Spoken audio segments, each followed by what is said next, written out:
Hello दोस्तों, रीट की तैयारी करने वाले सभी विद्यार्थियों का सारनेश्वर क्लासेज में आपका हार्दिक स्वागत, अभिनंदन। देखिए मित्रों, एसएसटी रीट लेवल 2 में एक टॉपिक है व्रत और त्यौहार से संबंधित। आज हम उसी का अध्ययन यहाँ पर करेंगे। इस वीडियो में आपको पॉइंट टू पॉइंट जो परीक्षा उपयोगी है उसकी जानकारी दी जाएगी, जो कि आपके लिए उपयोगी सिद्ध होगा। इस वीडियो को आप अंत तक ज़रूर देखें। आइए शुरू करते हैं। व्रत त्यौहार। देखिए, राजस्थान में कहावत है कि तीज त्योहारा बावड़ी, तीज त्योहारा बावड़ी और ले डूबी गणगौर। अर्थात जो तीज है उस तीज से राजस्थान में त्योहारों की शुरुआत होती है, इसी तीज से। और गणगौर जो है, इस गणगौर से त्योहारों की समाप्ति हो जाती है। तो आपको 2 पॉइंट मुख्य रूप से याद रखना। पहली बात, जो तीज से शुरुआत, कौन सी तीज? छोटी तीज। छोटी तीज से शुरुआत होती है। और छोटी तीज कब आती है? श्रावण मास की शुक्ल पक्ष की तीज को आती है, तृतीया को। श्रावण मास की शुक्ल पक्ष तृतीया को छोटी तीज आती है, जिसको हम अपनी भाषा में उजाड़ी तीज भी कहते हैं। उजाड़ी तीज ये श्रावण मास में आती है। तो शुरुआत, त्योहारों की शुरुआत श्रावण मास से होती है और समाप्ति, जो त्योहार है, व्रत है, वो समाप्त कब होते हैं? चैत्र माह।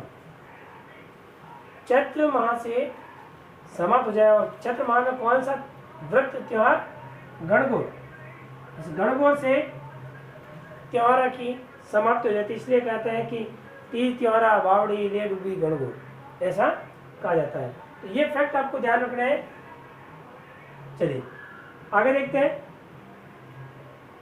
हमने देखा कि त्योहार की शुरुआत श्रावण मास से हो रही है और समाप्ति चैत्र से हो रही है। हिंदू धर्म का पहला महीना जो है वो चैत्र माह है। ध्यान रखें, चैत्र माह हिंदू धर्म का पहला महीना है। तो मीन्स हमारे हिंदू धर्म के त्योहार की शुरुआत तो श्रावण मास से होती है और महीने की शुरुआत, जो नया वर्ष लगता है, नव वर्ष लगता है, वो चैत्र से लगता है। और जबकि चैत्र से सारे त्योहार समाप्त हो जाते हैं गणगौर के बाद से। गणगौर अंतिम त्योहार माना जाता है। ठीक है। हिंदू धर्म के जो हिंदू महीने हैं वो कौन कौन से हैं? आइए हम उसको पहले देखते हैं। ये जो 12 महीने दिए गए हैं वो हिंदू महीने के क्या क्या नाम है?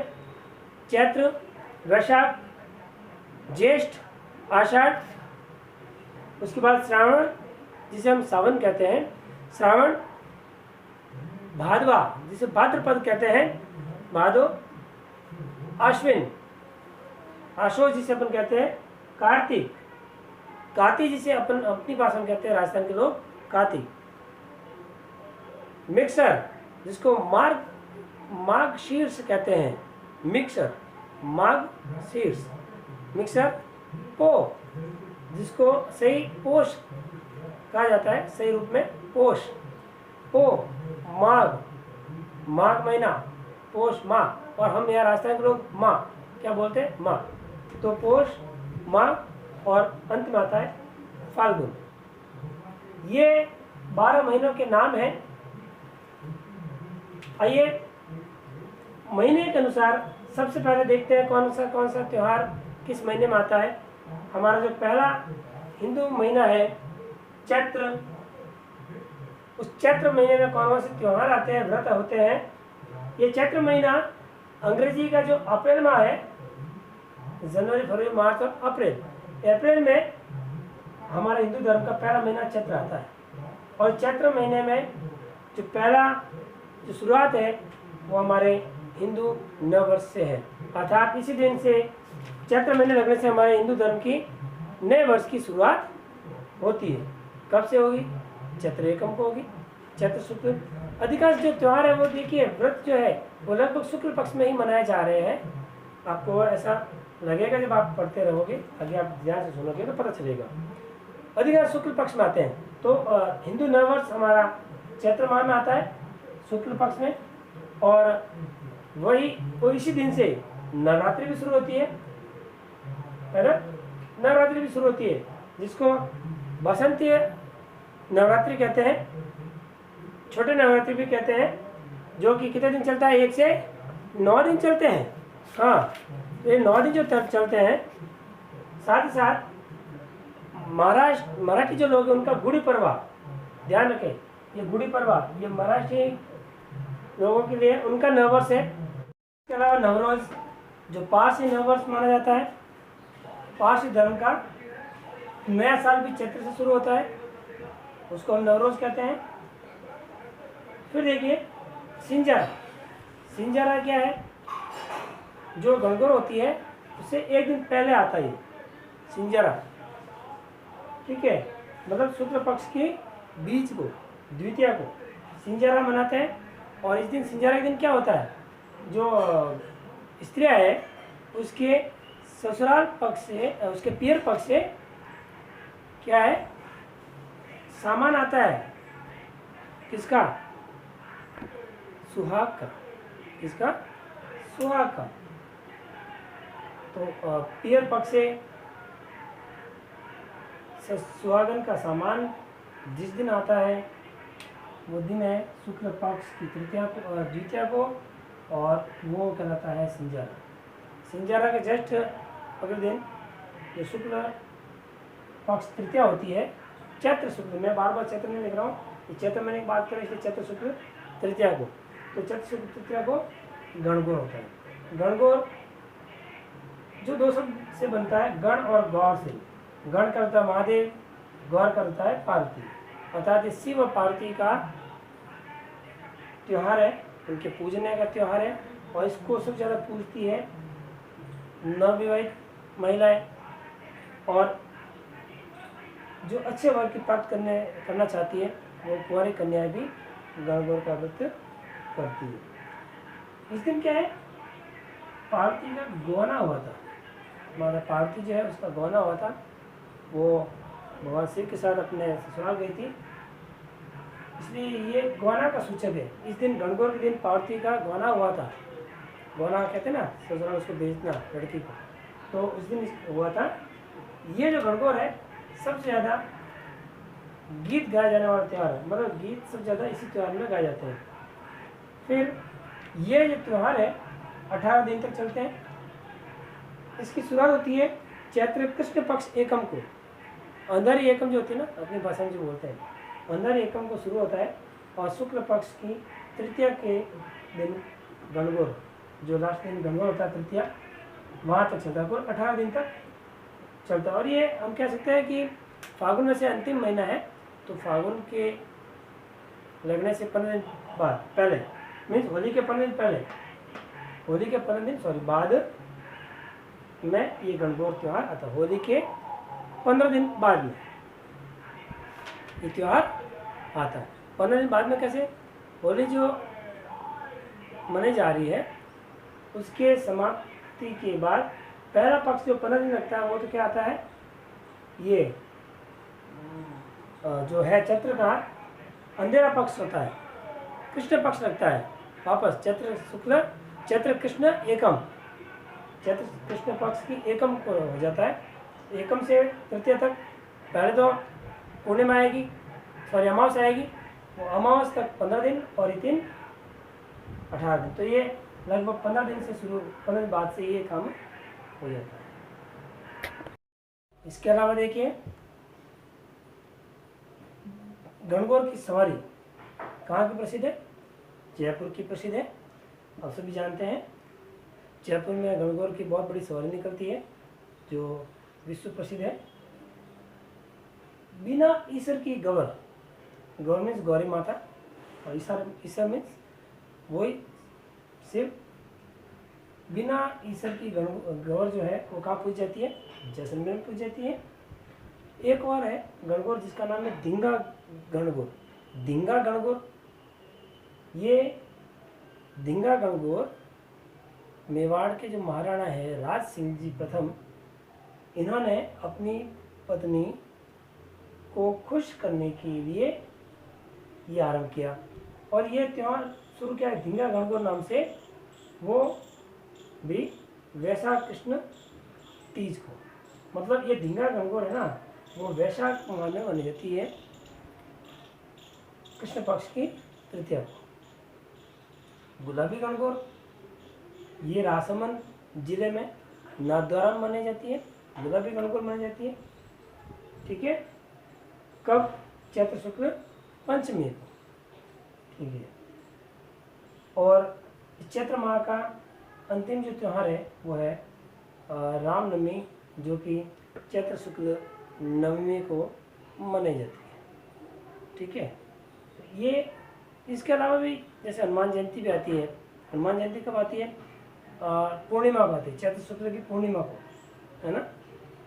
और इस रामनवमी के दिन ध्यान रखें, जो व्यापारी है ना, वो अपने बही खाता की पूजा करते हैं। पूजा करते हैं किसकी? बही खाता की। बही खाता की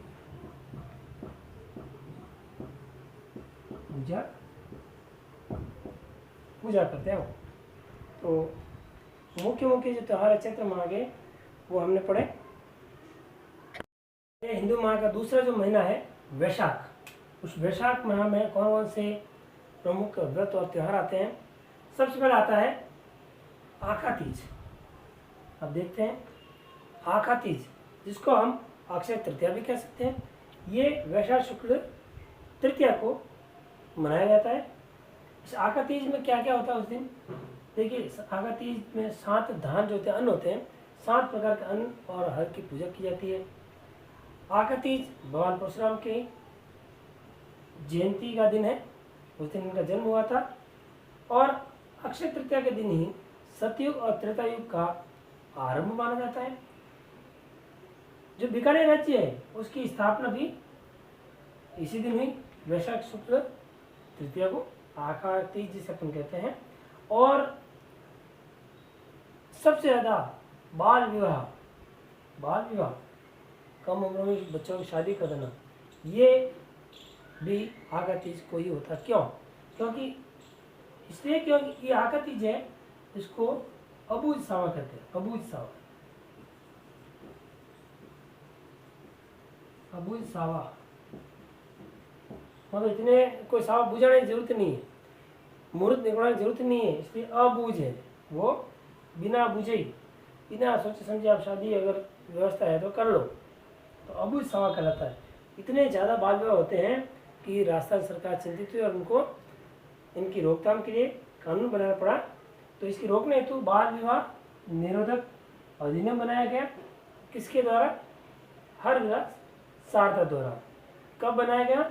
1929 में अधिनियम लागू किया और हर विवाह शारदा ने बनाया। इसलिए इस बाल विवाह अधिनियम जो निरोधक अधिनियम है, उसका नाम भी शारदा एक्ट माना गया, कहा गया। इसको शारदा एक्ट कहते हैं।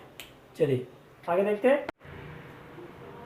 आइए तीसरा देखते हैं, ज्येष्ठ माह। ज्येष्ठ माह या जेठ माह, उसमें कौन कौन से व्रत त्योहार आता है? व्रत आता है वट सावित्री व्रत, गंगा दशहरा आता है और निर्जला 11 सती। वट सावित्री ये व्रत जो है अमावस्या को होता है, जेठ मास की अमावस्या के दिन ये वट सावित्री व्रत किया जाता है। पुत्र और पति की दीर्घायु मंगल कामना के लिए किया जाता है। और इस दिन बरगद की पूजा की जाती है। बरगद को अपनी भाषा में बड़ भी कहते हैं ना, इसलिए इसको बड़ अमावस्या भी कह सकते हैं। दूसरा बड़ा त्यौहार है गंगा दशहरा। गंगा दशहरा यह ज्येष्ठ माह में दशहरा दशमी को है, इसलिए शुक्ल पक्ष की दशमी को मनाया जाता है।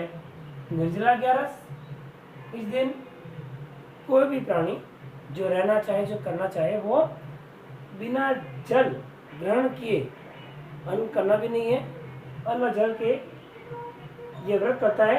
ये ज्येष्ठ शुक्ल 11 को, एकादशी को, ये ज्येष्ठ माह में व्रत किया जाता है।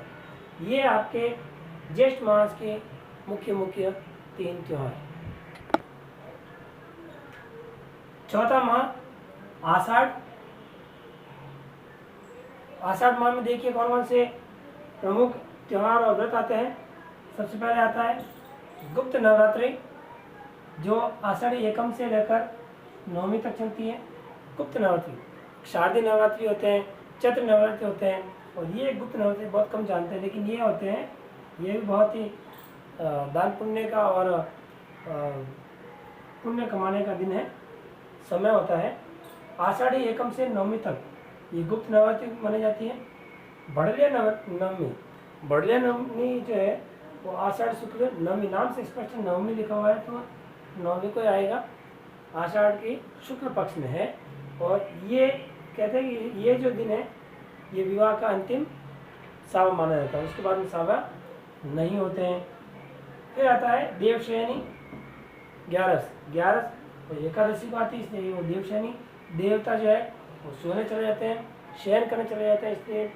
और ये जो है कब आती है, आषाढ़ शुक्ल 11 को आती है। इस दिन इसको, इस देवशयनी 11 को हम हरि प्रबोधिनी एकादशी भी कहते हैं, हरि प्रबोधिनी एकादशी भी कहते हैं। देवता 4 माह के लिए सोने चले जाते हैं, विश्राम करने चले जाते हैं। इन दौरान कोई भी प्रकार का मांगलिक कार्य नहीं होता। फिर आती है गुरु पूर्णिमा। गुरु पूर्णिमा जिसको हम व्यास पूर्णिमा भी कह सकते हैं, कोकिला व्रत भी कहते हैं, कोकिला व्रत पूर्णिमा भी कहते हैं, ठीक है।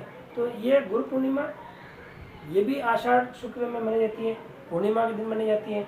और इस दिन क्या करते हैं, लोग अपने लिए नए गुरु बनाते हैं, जिसके गुरु नहीं बने होते हैं तो गुरु बनाते हैं, उनकी सेवा करने जाते हैं, उन्हें यथोचित दक्षिणा देते हैं और अपने लिए गुरु बनाते हैं। तो ये है प्रमुख आषाढ़ महीने के त्यौहार और व्रत जिसका हम लोग पालन करते हैं।